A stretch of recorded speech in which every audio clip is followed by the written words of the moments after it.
Buddy grabbing some clippers. This fucking beard is weird. Tough talk from a rapper paying millions for security a year. I think my dad's going, yeah.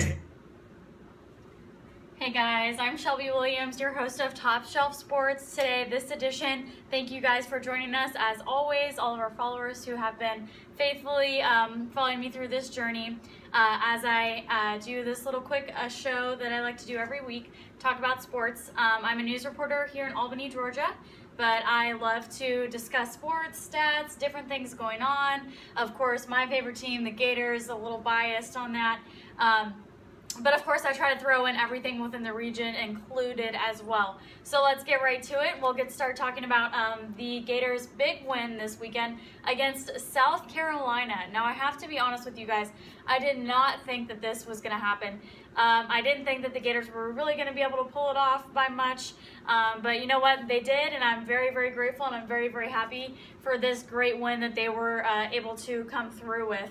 I think, one big thing that a lot of people were pointing out was the first half of the game, we weren't doing hardly good at all. We were 14-0, we didn't have anything.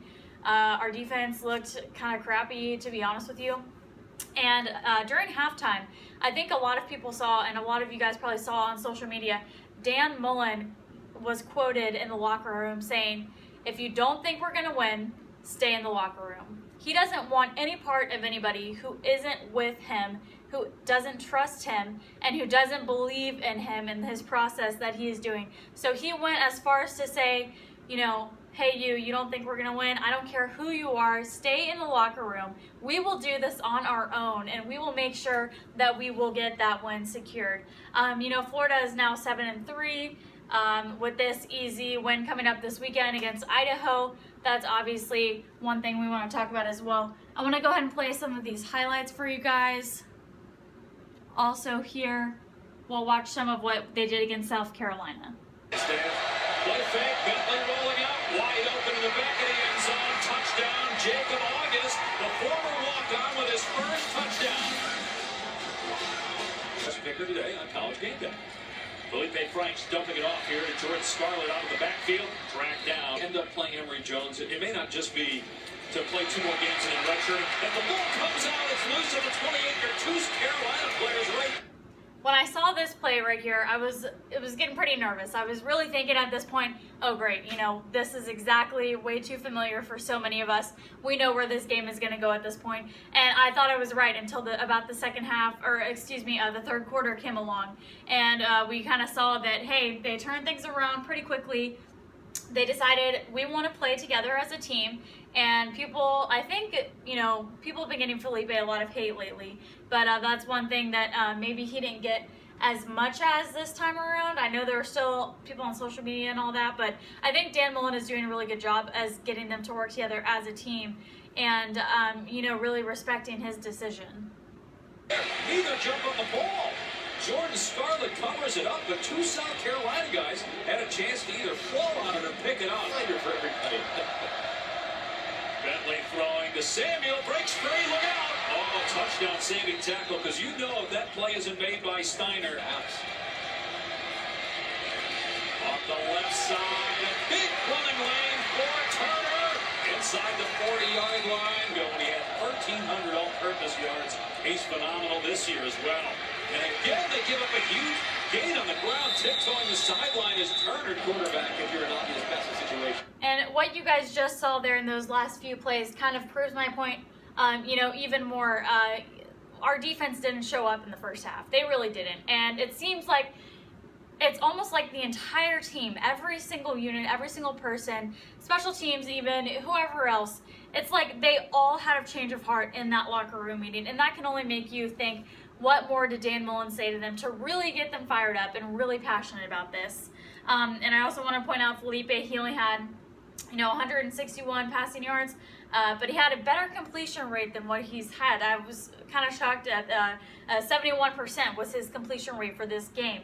Now, if we go on over to our friends here in the great state of Georgia, they had a win over Little Auburn, is what I like to call them.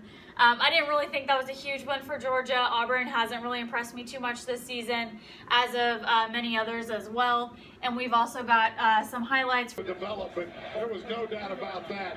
Ridley had guys all over him. In the season, Fields back in the shotgun, going to take it, curl around, 360 back the other way. He's got Auburn men pursuing him. He's going to be dropped for a loss back at the 8. One to the right, Swift is in the backfield. Fromm is in the shotgun, takes the snap, pressure from the edges, throws to the corner. Oh, he had Nauta open, overthrew him in the right corner of the end zone, incomplete. Boy. From the 15 is where Jake Camarda, the holder, will spot the football. A 25-yard try right in front of the posts. No angle on the play. The kick to the right is up and good. That's another All-State good hands field goal for the Bulldogs. Tied at 3. One of them goes in motion. That's Hardman to the left. Fromm's in the shotgun. Swift in the backfield with him. Jake drops back, sets up, throws. Open in the left flat is Swift at 28 to the 35 to the 40. Billy Simpson up to the 50-yard line. He high-stepped it up to the 50 and into Auburn territory at the 48. Knocked out of bounds by Noah Igbenogany there. Gilliard over the ball. Godwin goes in motion across the formation left. Snap by Lamont. Fromm sets up in the pocket, throws over the middle. Caught by Terry Godwin at the 35. Gets to the sideline and pushed out of bounds. He got the first down and more. Down at the 22, pushed out of bounds by the strong safety. Left for Georgia, one to the right. Man in motion is Hardman. Play fake Holyfield. Will throw it to Hardman out in the right flat. Oh, Miko made a man miss. Boy, did he ever. And then tiptoes down the sidelines and picks up a few more. Now, Georgia's ability here to tiptoe up the sidelines like that several times, their ability to kind of sneakily run up the side and really escape those defensive ends trying to tackle them, really gives them the step ahead that they need and really makes them stand out from other teams, in my opinion. And another thing I saw ESPN came out with today, as of right now, they've got top 4 pretty much set. I believe it's Michigan, Notre Dame, Alabama, and Clemson. However, I want to talk a second about Notre Dame because I have not really understood exactly what the hype is, I guess I could say, if I want to say this nicely. I'm sorry, but Navy is not a competitive team. You don't play competitive teams. Notre Dame has not played anybody. Notre Dame has not played anybody. Notre Dame has not played anybody. I'm sorry, they just haven't. They don't have the stamina like Alabama does. You cannot tell me that they have an SEC-worthy defense. You just can't. I mean, I don't know what to tell you guys about that one. I do not understand why Notre Dame has been in the top of the rankings for so long. I really hope they don't get picked to go to the playoffs because I think they'll be wasting a spot. I mean, that's just my opinion. If I have to be frank and be honest, Georgia should definitely be in there. If you guys want my opinion, which I guess you do because you're watching the show anyway, right? Okay, and then also, like I said, Navy isn't really a competition team. We kind of talk about the journey that they've been on, and we all know what happened the last time Notre Dame played Alabama. I mean, it is what it is. Some people see something in them. Okay, anyway, so let's move on to the NFL. And, of course, the beloved Jaguars, Duval, that we have to talk about. Because, guys, the poor Jaguars. I have never been so disappointed in a season. All the other past seasons, besides last season, all the other previous seasons, disappoint me, lose games. That's what the Jags do. That's what the Jags did. However, not anymore. They were supposed to be on the rise. This season was going to be a lot better, a lot more communication going on, fixing those problems that we needed to fix. But, man, this season really has turned around for the worse pretty quickly. We played the Colts on Sunday. I was thinking, hey, Leonard Fournette's back. We're going to do a lot better than I thought we ever could have done. However, that did not happen. Leonard Fournette just couldn't pull things out. And, I was really disappointed with Cole. They've started putting Green in place of Cole. Guys, Cole had 5 dropped passes in October. 5.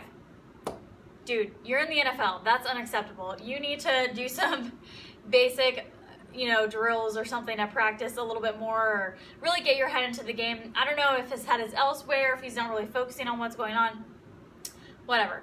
And then, of course, this whole thing with Jalen Ramsey and all the controversy that's been talking about him and his little tweets that he's been hinting at about him leaving. I'm really interested to see where that goes. I mean, he didn't come out and say that he was going to leave, but he basically, was just like, oh, you guys are going to miss me when I'm gone.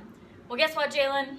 You're being cocky and you're not even playing as good as you could be, which is what we all have seen this past season. I don't think he has a right to be cocky right now.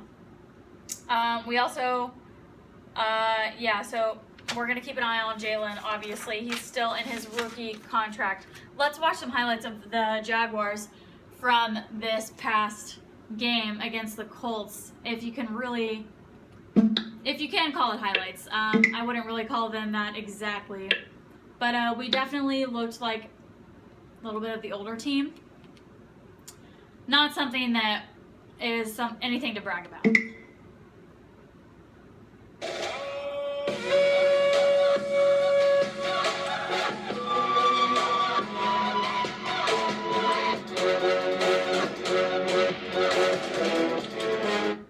Sorry about this ad, guys. We'll get it there in a second. Well, this was close. They are taking a look at this in New York without Riverine. Looks like he's in there. Yep. Unbelievable. Wow, what a play. Yep. Didn't go out of bounds. He was able to touch the football to the pylon. That's going to be a score. Fournette gets a blow here, and Carlos Hyde acquired that trade from Cleveland into the game. Here is Westbrook breaking the initial tackle. Interesting, Fournette coming off the field on a 3rd and 3. Bortles well protected, taking a shot up the seam. He's got Moncrief breaking a tackle. Moncrief, it's a foot race, and he will score. The former Indianapolis Colt coming back to Indy and busting him for an 80-yard touchdown. It's coverage. Of course, I'm totally okay with plays that look like that. If every play could look like that comes out of Blake Bortles' hand, hey, I would have nothing to complain about. But right now, I'm kind of complaining a lot, and I'm sure every other Jags fan out there is too. I don't really know what's to come for us, to be honest. We will have to wait and see. And also, of course, we want to talk about the Atlanta Falcons. They had a tough loss against none other than the Cleveland Browns. But hey, I want to talk about their defense, because the Falcons do not have a defense at this point. They're like the ACC. They don't have a defense. They literally can't stop anyone for anything. And Baker Mayfield has gone to the Browns, and pretty much, I think, I'm going to tell you, like, pretty much anywhere Baker Mayfield goes, he's going to create an explosive offense. He knows how to get those guys fired up. He knows how to get those guys ready to go and move quickly and efficiently and effectively to get them to win. And it's only been their 3rd win of the season, but don't forget, it's the Browns. I mean, coming off of no wins, that is a huge step up. Of course, they're not going to go to, 9 wins or something crazy like this season. I don't think any of us really expected that. However, I've been saying since the beginning, don't sleep on the Browns. Let's watch some highlights of the Falcons, too. And maybe we can kind of go back and see what we saw happen this weekend.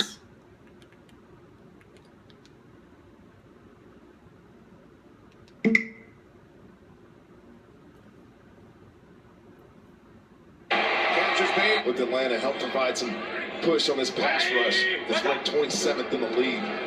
Play action, 2nd down and 8. As the catch is made for a 1st down by the tight end, David Njoku. 1st and 10, 48-yard line. As Mayfield swings it out, this is Chubb, has a 1st down. As they did frequently in the game last week.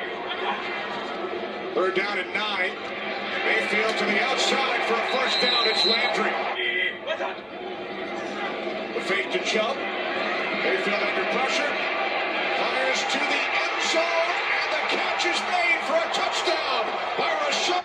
And again, we see that explosive offense from Baker Mayfield. Almost kind of reminds me a little bit of Russell Wilson, just a tad.